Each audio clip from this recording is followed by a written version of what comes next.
اور نہ صرف اجازت دی بلکہ اس پروگرام میں شریک ہو کر کے اس پروگرام کو اور زیادہ باوقار بنانے کا احسان کیا۔ اور جن نوجوان طلباء نے اس پروگرام کو ارینج کیا ان کا بھی شکر گزار ہوں، اور آپ تمام نوجوان بھائیوں کا بھی شکر گزار ہوں۔ اللہ تعالیٰ آپ کا فیوچر بہت اچھا، بہت اچھا، بہت ہی اچھا اور ہر اعتبار سے اچھا بنائے۔ آپ کے اچھے فیوچر کی تمنا خود آپ کے اندر بھی ہوگی، ہونی چاہیے، آپ کے والدین کے دلوں میں بھی ہوگی، ہونی چاہیے، اور ہم سب کو، کیونکہ ہم آپ کے بھائی، آپ میں سے کچھ ہمارے بیٹوں کے درجے میں ہیں، کچھ ہماری بھائی اور بہنوں کے درجے میں ہیں، اور یہ آپ کے اساتذہ ہیں۔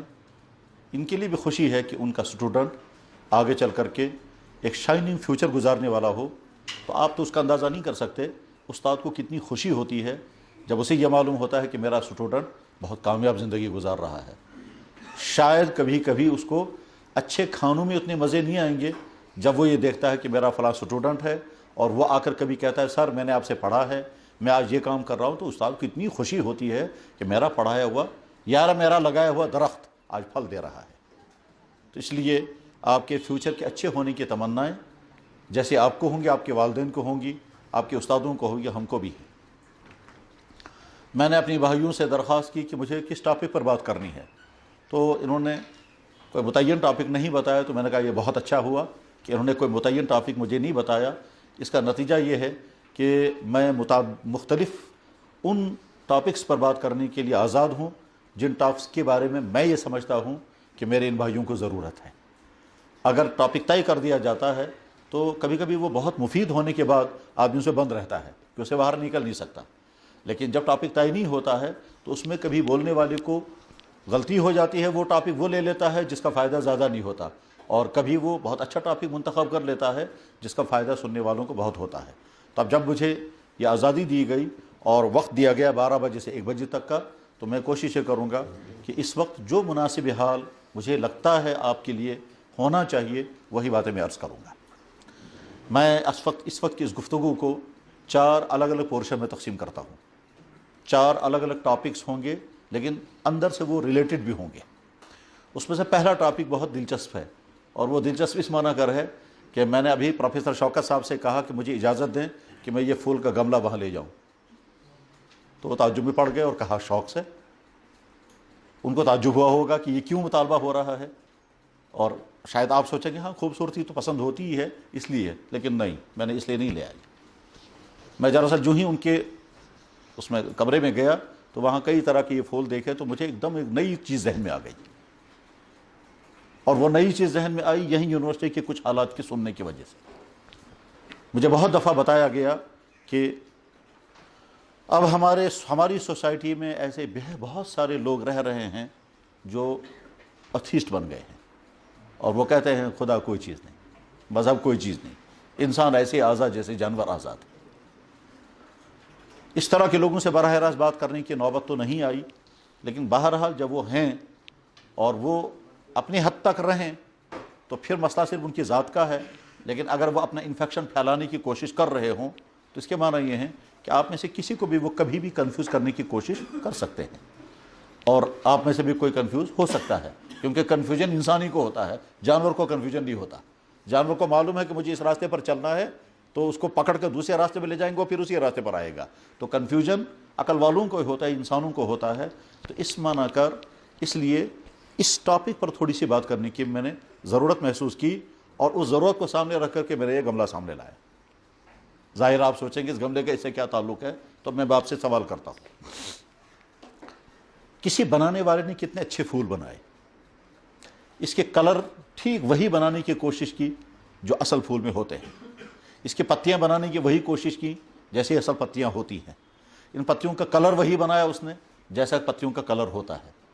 اب اگر آپ سے، ہم سے، دنیا کے کسی بھی انسان سے یہ کہا جائے یہ گملہ خود بخود بنا ہے اور کسی نے اس کو نہیں بنایا، تو کیا دنیا کا کوئی انسان اس کو قبول کر سکتا ہے؟ کیا اس بات کا امکان ہے کہ یہ پھول جن کی شیپ، جن کے کلرز، یہ پتیاں، ان پتیوں کا کلر اور ٹہنیاں، اور ٹہنیوں کا کلر ٹہنیوں جیسا، ٹہنیوں کی شیپ ٹہنیوں جیسی، یہ ہو ہی نہیں سکتا ہے کہ یہ سارا خود بن جائے۔ اور اگر کوئی انسان یہ کہے گا یہ خود بنا ہے تو ہر سننے والا کہے گا تم عقل کی حالت میں نہیں ہو، سوچ کی حالت میں نہیں ہو۔ اب سوال یہ ہے، جو لوگ کہتے ہیں خدا نہیں ہے، ان سے سوال یہ ہے جس پھول کی یہ نقل کی گئی ہے یہ جب خود نہیں بنا تو جو اصل پھول ہے وہ خود کیسے بنا؟ شاید پوائنٹ آپ سمجھ رہے ہوں گے۔ میں اس کو تھوڑا اور وسیع کرتا ہوں۔ دنیا میں انسان اسٹیچو کی شکل میں بھی، پینٹنگ کی شکل میں بھی، فوٹوگرافی کی شکل میں بھی، ان تینوں شکلوں میں انسان، سکائی، زمین، پہاڑ، جانور، پرندے، انسان، اچھے سین، پھول، درخت، جھرنے، پہاڑیاں، ان تمام چیزوں کے سین بنتے ہیں۔ اسٹیچو کی شکل میں بھی بنائے جا سکتے ہیں، پینٹنگ کی شکل میں بھی ہو سکتے ہیں، اور فوٹوگرافی بھی ہوتی ہے۔ کیا ان میں سے کوئی بھی چیز ہمارے سامنے ہو اور پھر یہ کوئی کہے گا کہ یہ خود بخود بنا ہے، تو ہر کہنے والا کہے گا خود بن ہی نہیں سکتا، خود ہو ہی نہیں سکتا، یہ ممکن ہی نہیں ہے۔ تو جس کی وہ نقل کی جا رہی ہے وہ چیز خود کیسے بن گئی، یہ دنیا کے تمام اتھیسٹ جواب دے، اور کبھی جواب دے نہیں سکتے، سوائے اس کے کہ ہر درمی پر انسان رہے، باقی جواب دے نہیں سکتے۔ کیوں؟ جب نقل خود نہیں بن سکتی تو اصل خود کیسے بن گئی؟ ہم میں سے کوئی انسان کسی جنگل میں پہنچے ٹریکنگ کے لیے، اور وہاں ہم نے جھونپڑی دیکھی، اس جھونپڑی کے اندر مان لیجئے بسکٹ کے کور بھی پائے، ہم نے وہاں کیلے کے چھلکے بھی پائے، ہم نے وہاں ٹوٹا پھوٹا بسترا سا بھی دیکھا، تو ہم میں سے ہر شخص سمجھے گا کوئی رہا ہے جس نے یہ جھونپڑی بنائی۔ کچھ لوگ رہے ہیں جو یہاں رہے ہوں گے، انہوں نے وہاں بسکٹ کھائے ہیں، وہاں مان لیجئے کولڈ ڈرنک کی بوتلیں بھی پڑی ہوئی ہیں، ہم کہیں گے ہاں کچھ لوگ رہے ہوں گے، ہاں ان کے ساتھ کولڈ ڈرنک کی بوتلیں بھی رہی ہیں، یا پانی پینے کی بوتلیں رہی ہیں، بسلری بوتلیں رہی ہیں، اور کیلے کے چھلکے، اس کا مطلب انہوں نے کیلے بھی کھائے ہوں گے، اور ساتھ میں اگر قریب میں کہیں گوبر پڑا ہوا ہوگا تو ہم صاحب یہ بھی سمجھیں گے کہ کوئی نہ کوئی جانور آہا ہے جو اس جھونپڑی میں پہنچا ہوگا۔ جنگلوں میں جب بارش ہوتی ہے تو وہاں جو جانور چرنے کے لیے ہوتے ہیں وہ جھونپڑیوں میں جاتے ہیں، گفاؤں میں جاتے ہیں، غاروں میں بیٹھتے ہیں، اور وہاں گوبر بھی پڑا ہوا ہوتا ہے، اور بھیڑ بکریوں کی مینگنیاں بھی پڑی ہوئی ہوتی ہیں۔ ان تمام چیزوں کو دیکھ کر انسان کیا سمجھے گا؟ کوئی انسان ہے جس نے یہ جھونپڑی بنائی۔ کچھ لوگ رہے ہیں جو یہاں رات گزار کر گئے ہوں گے، انہوں نے وہ بسکٹ بھی کھائے ہیں، اور وہ کولڈ ڈرنک کی بوتلیں بھی پی ہیں، اور کیلے بھی کھائے ہیں، اور کہیں بکری بھی آئی ہوگی جس کی یہ مینگنیاں ہیں، ہو سکتا ہے کوئی گائے بھی آئی ہوگی جس کی یہ، اور خدا نخواستہ اگر کہیں خون پڑا ہوا دیکھا تو ہم سوچنے پہ مجبور ہوں گے کہ نہ جانے یہ انسان کوئی زخمی ہوا ہے، یا کوئی جانور زخمی تھا، یا کسی جانور نے دوسرے جانور کو زخمی کیا جس کا خون ہے۔ خون بتا رہا ہے کسی سے نکلا ہے، یہ کیلے بتا رہے ہیں کوئی کھانے والا رہا ہے، گوبر بتا رہا ہے کوئی جانور یہاں آیا ہے، اور ساتھ میں اگر بیٹ پڑی ہوئی ملی تو ہم سمجھ جائیں گے کوئی نہ کوئی پرندہ بھی آیا ہے، کیونکہ بیٹ، اور اگر پرندے کے پر گرے ہوئے ہیں ہم سمجھیں گے کہ ہاں پرندے کے پر بھی، اور اگر بہت سارے پر پڑے ہوئے ہیں تو ہم سوچنے لگیں کہ شاید کسی نے پرندے کو دبوچا ہے اور سارے پر بکھیر دیے ہیں، وہ سارے پر پڑے ہوئے ہیں، اور اگر وہاں انڈے کے چھلکے پڑے ہوئے ہیں تو ہم سمجھیں گے کسی نے انڈے بھی کھائے ہوں گے۔ یہ ساری علامتیں کیا بتا رہی ہیں؟ ان لوگوں کو جن کو ہم نے دیکھا نہیں، اور ہم سب ان کو ماننے کو تیار ہیں۔ اب اس دنیا میں آسمان، زمین، چاند، سورج، ستارے، زمینیں، وہ ساری چیزیں اگل رہی ہیں جس کی انسانوں کو ضرورت ہے۔ انسانوں کو غذا کی ضرورت ہے، زمین غذا اگل رہی ہے۔ انسانوں کو پھلوں کی ضرورت ہے، زمین سے پھل پیدا ہو رہے ہیں۔ انسانوں کو مکانوں کی ضرورت ہے، مکان لکڑی سے بنتے ہیں، پتھر سے بنتے ہیں، مٹی سے بنتے ہیں۔ زمین درخت اگاتی ہے، درختوں سے لکڑیاں بنتی ہیں، اور لکڑی آگے ہمارے مکانوں کے کام آتی ہے۔ انسانوں کو کپڑوں کی ضرورت ہے، زمین کپاس اگاتی ہے، اس سے کاٹن بنتا ہے، کاٹن سے کپڑے بنتے ہیں۔ دنیا میں انسان جانوروں سے فائدے اٹھاتا ہے، لیکن جانور تب زندہ رہ سکے گا جب اس کو کھانا ملے گا، اور اس کا کھانا گھاس ہے، اور وہ گھاس زمین اگا دیتی ہے۔ زمین گھاس اگاتی ہے، وہ جانور کھاتے ہیں، جانور ہمیں دودھ دیتے ہیں، گوشت دیتے ہیں، گوبر دیتے ہیں، کھاد دیتے ہیں، اون دیتے ہیں، سواریاں دیتے ہیں، اور نہ جانے کیا کیا فائدے ہم جانوروں سے اٹھا رہے ہیں۔ حتیٰ کہ جانوروں سے کولاجن اور جیلاٹین آتا ہے، اور جیلاٹین تقریباً 500 دوائیوں میں استعمال ہو رہا ہے۔ یہ آپ کا ٹاپک تو نہیں، آپ تو لا کی دنیا میں ہیں، اس لیے وہاں تو آپ کو یہ سمجھ میں نہیں ہے، لیکن جانوروں کی ہڈیوں سے جیلاٹین نکالا جاتا ہے، اور وہ جیلاٹین تقریباً 500 دوائیوں میں استعمال ہوتا ہے، اور تقریباً 300 لوشنوں میں استعمال ہوتا ہے۔ یہ جو ہماری بہت ساری خواتین ناخنوں کے پالش لگاتی ہیں اس میں وہی جیلاٹین ہوتا ہے۔ مجھے اس کے منع اور جائز ناجائز ہونے کی بات نہیں کر، میں سمجھا رہا ہوں یہ کیا چیز ہے. یا کیپسول کا کور، یہ وہی جلاٹین ہے جو ہم کو نظر آتا ہے شاید یہ پلاسٹک ہوگا، دکھتا تو ہے وہ پلاسٹک، پر ظاہر ہے جب ہم پلاسٹک کھائیں گے تو وہ معدے کو تباہ کر دے گا. وہ پلاسٹک نہیں ہے، یہ وہی چیز ہے. یہ سب جانوروں کی ہڈیوں سے نکلنے والی چیزیں ہیں.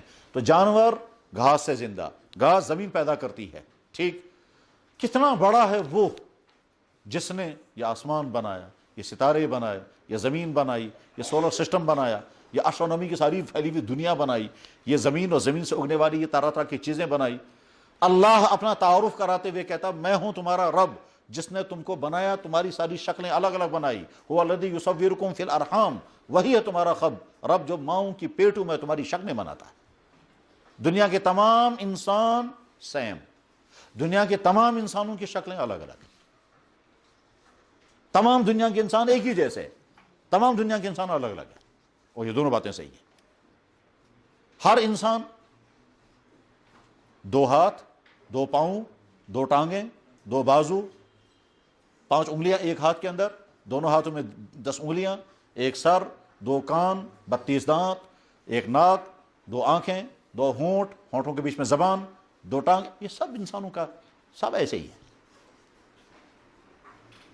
بلکہ ہمارے یہاں ایک دفعہ سوال آیا تھا کہ اگر کسی بچے کو 6 انگلیاں ہوں تو یہ 6ٹھی والی انگلی کاٹ سکتے ہیں یا نہیں. تو خیر یہ تو اسلام میں سوال ہے، آگے قانون میں بھی سوال آ سکتا ہے کہ کوئی آدمی اگر 6 انگلیاں والا ہو ہم اس کی انگلی کاٹ سکتے ہیں، یہ لیگل ہے یا انلیگل. تو خیر یہ بات کی چیز ہے. تو غرض ہے کہ اللہ نے تمام دنیا کے انسانوں کو ایک ہی جیسا بنایا، مگر ہر انسان دوسرے سے الگ ہے. کسی کی آنکھ دوسرے سے مل سکتی ہے؟ نہیں ملے گی. کسی کے فنگر دوسرے سے مل سکتے ہیں کہ نہیں. کسی کے شیپ، کسی بھی چیز کی شیپ دوسرے سے نہیں ملے گی. ہر انسان کی آوازیں الگ، ہر انسان کے چلنے کا سٹائل الگ، ہر انسان کے ہاتھ، اگر تمام لوگوں کے ہاتھ ایک جگہ کاٹ کر جمع کیے جائیں ہر ایک ہاتھ الگ الگ ہوگا. ساری دنیا کے انسانوں کی پاؤں اگر کاٹ کر ایک جگہ جمع کیے جائیں ہر انسان کے پاؤں کی شیپ الگ ہوگی.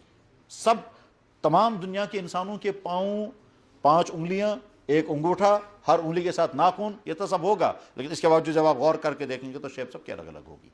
جتنے درخت کھڑے ہیں ہر درخت کی مجموعی شیپ الگ بنتی ہے.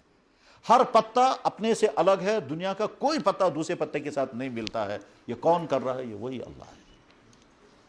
تو اللہ اپنا تعارف خود کراتے ہیں کہ میں ہوں وہ تمہارا رب، کہ ماں کے پیٹ میں نے تمہیں کسی کو مرد بنایا، کسی کو عورت بنایا، شکل میں نے بنائی. هو الذی یصورکم فی الارحام کیف یشاء، وہی ہے تمہارا رب جس نے ماں کے رحم کے اندر تمہاری شکلیں بنائی. اور اس کے بعد جب بچہ دنیا میں آتا ہے، تو آتے ہی اس نے وہاں اندر کوئی سکول جوائن نہیں کیا، وہاں کوئی ٹیچر بھی اندر نہیں ہے، وہاں کوئی سکھانے والا نہیں ہے، وہاں کوئی بولنے والا نہیں ہے. اور اس کے بعد جب یہ بچہ باہر آتا ہے تو جو ہی ماں اپنی چھاتی اس کے منہ میں لاتی ہے وہ فوراً چوسنا لگتا ہے. اس کو کس نے سکھایا یہ چوسنا؟ دنیا اگر خدا اس کو چوسنا نہ سکھائے تو دنیا میں کوئی انسان اس کو چوسنے کا طریقہ سکھا ہی نہیں سکتا. کیوں نہیں سکھا سکتا؟ اس لیے کہ ہم اس کے سامنے لیکچر نہیں دے سکتے، وہ سننے کے قابل نہیں ہے. کوئی ڈاکٹر اس کا ٹریٹمنٹ نہیں کر سکتا کہ بیٹا دیکھو تمہاری ماں کی چھاتی میں دودھ آ گیا ہے تمہارے لیے، چوسنا مگر تمہیں خود ہی ہے. تو ظاہر اس کو سکھا نہیں سکتے ہیں. کون سکھاتا اس کے؟ وہی ہے وہ. انڈے کے اندر سے چوزا نکلا، یہ چوزا سارے وہی کام کرے گا جو کام اس کی وہ کمیونٹی کرتی ہے، جس کمیونٹی کا وہ چوزا ہے. اڑنے والا چوزا ہے وہ اڑے گا، چلنے والا چوزا ہے وہ چلے گا. انڈے کے اندر سے چوزا نکلتا ہے، مرغی آواز لگاتی ہے، وہ چوزا سمجھ جاتا ہے یہ خطرے کی گھنٹی ہے، وہ فوراً آ کر کے چھپتا ہے. کہاں؟ اس کے پر کے نیچے. اس کو کس نے سکھایا؟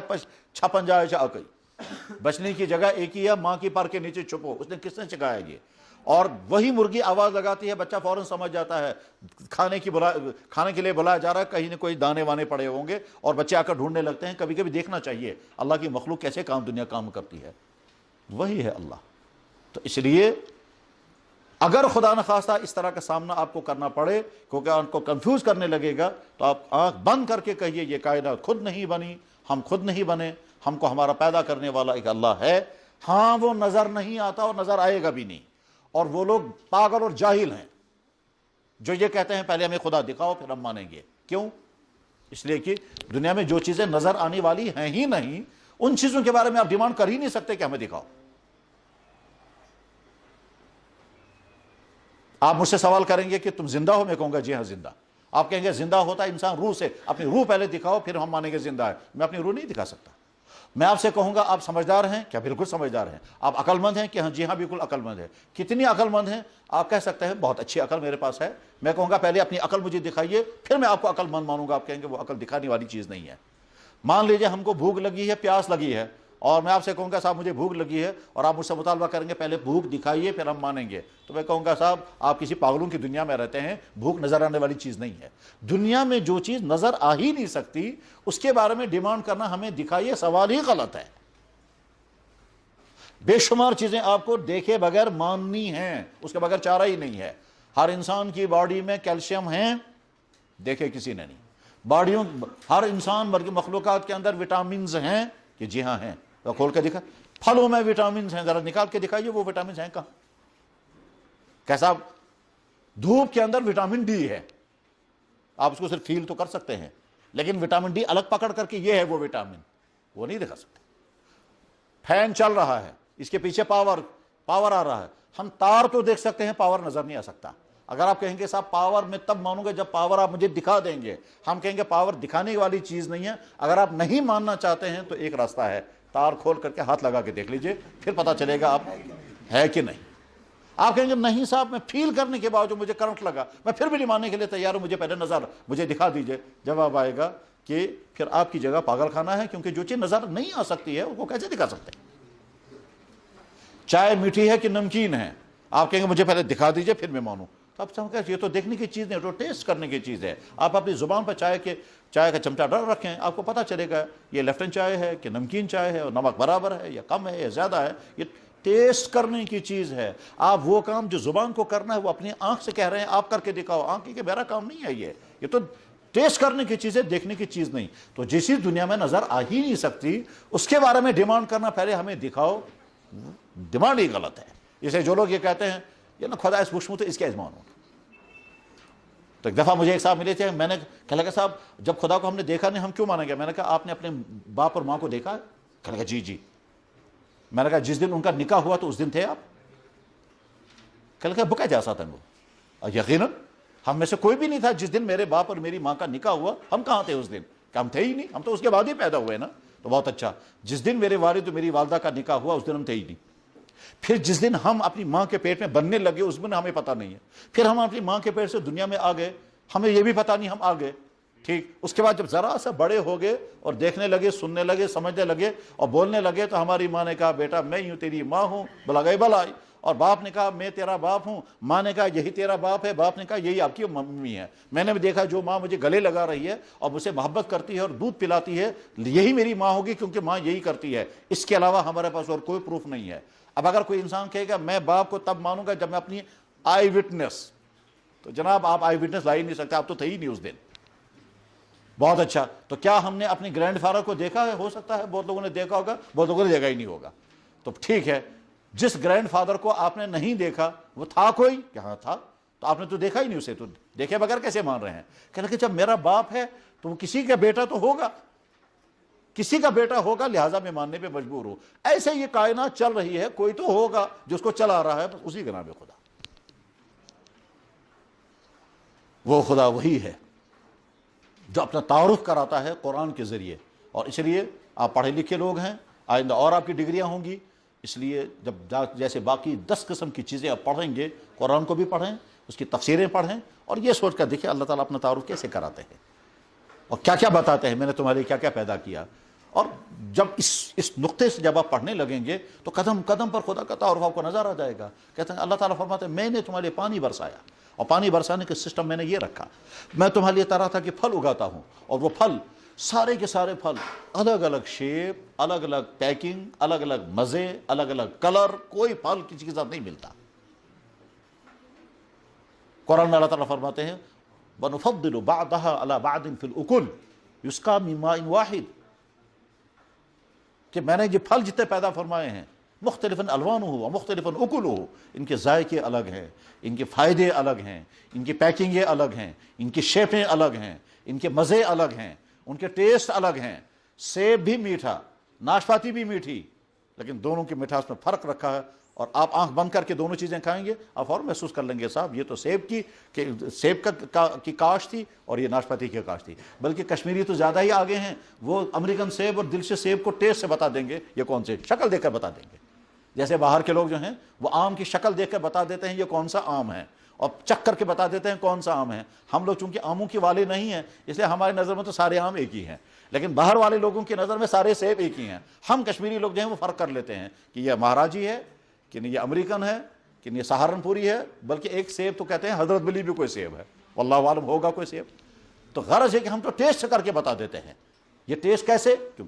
اچھا، اس میں یہ بھی سوچنے کی بات ہے کہ ہماری زبان پر اس خدا نے ٹیسٹ کرنے کی صلاحیت رکھی ہے، تبھی ہم اپنی زبان سے ٹیسٹ بتا سکتے ہیں۔ چنانچہ آپ پہلی مرتبہ آج کوئی چیز کھائیں، سال ہر سال کے بعد جب آپ وہ چیز کھائیں گے آپ کی زبان یاد دلا دے گی یہ وہی چیز ہے جو ایک مرتبہ میں نے کھائی تھی۔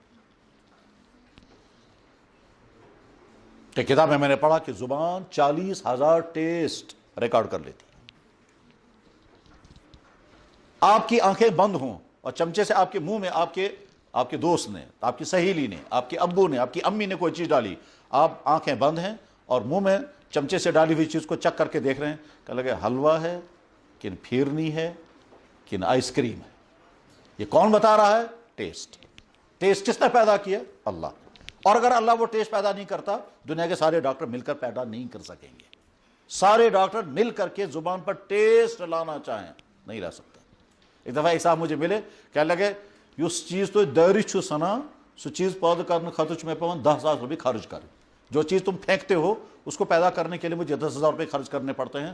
تو میں نے کہا میں سمجھا نہیں آپ کیا کہنا چاہتے ہیں؟ کہنے لگا تھوک آپ لوگ پھینکتے ہیں؟ کہنے لگا جی ہاں۔ کہنے لگے میرا منہ خشک ہو گیا ہے اور یہ پیدا نہیں ہو رہا ہے تھوک، اس لیے مجھے 8-10 ہزار کی دوائیاں ہر مہینے کھانی پڑتی ہے، تو میرا منہ تھوڑا سا تر ہو جاتا ہے، اس کے بعد میں کھانا کھا سکتا ہوں، میرا منہ خشک ہو جاتا ہے۔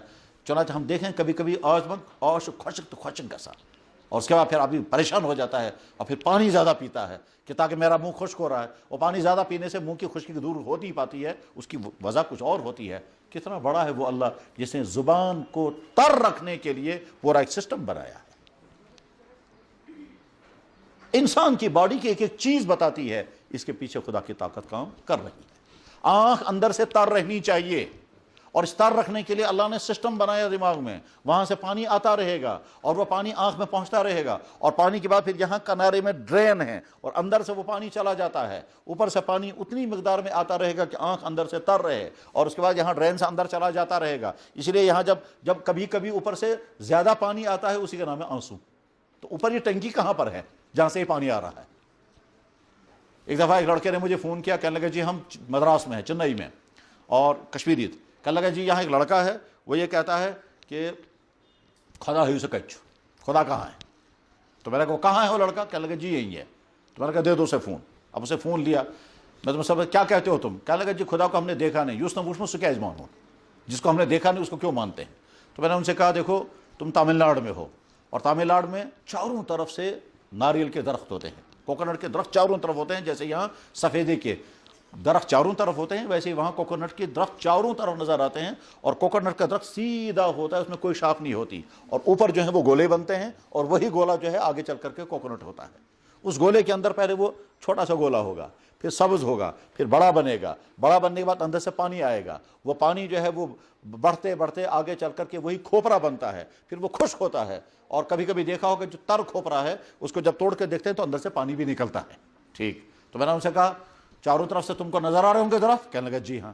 میں نے کہا جو کھوپرے کے درخت کے اوپر گولا بنا ہے اس کے اندر وہ جو پانی ہے وہ پانی کہاں سے آیا؟ یا تو تم کہو بارش کا پانی اندر چلا گیا، مگر وہ تو اتنا سخت ہے کہ اندر پانی جا ہی نہیں سکتا، یا کہو زمین سے پانی اس کے اوپر پہنچا ہے مگر اندر سے کوئی پائپ نہیں ہے جس پائپ کے ذریعے سے پانی اوپر پہنچے گا، تو یہ پانی کہاں سے آیا؟ تمہیں کیا پتا؟